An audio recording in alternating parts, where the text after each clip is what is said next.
So hello mga guys, good morning sa inyong lahat mga guys. So for today's video mga guys, habang naglilinis tayo dito sa bridge mga guys, makikichismis tayo mga guys sa dalawang official natin ito mga guys, sa third mate at saka junior third.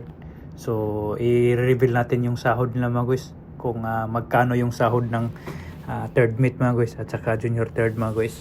So let's go mga guys, tara, makichismis tayo. Parang may naamoy ako hindi maganda.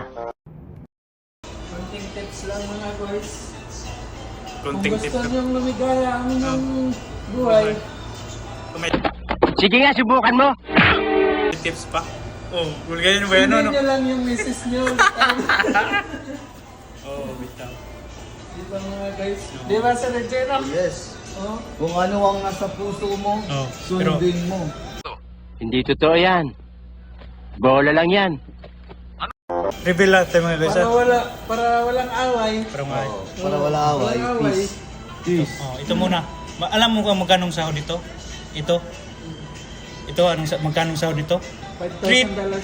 3,800 mga guys. I-times mo yan ng 50 kahit 50 lang. Magkano?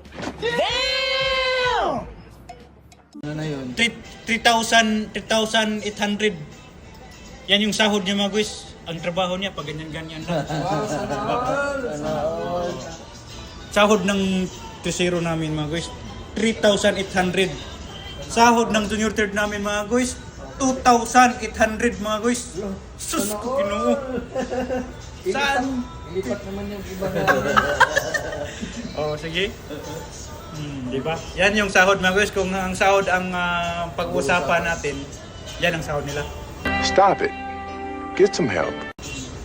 Okay mga guys, ituloy lang natin yung ating trabaho mga guys. So ito yung trabaho natin mga guys. Oh, yan mga guys. Oh. So, good luck mga guys. Good luck.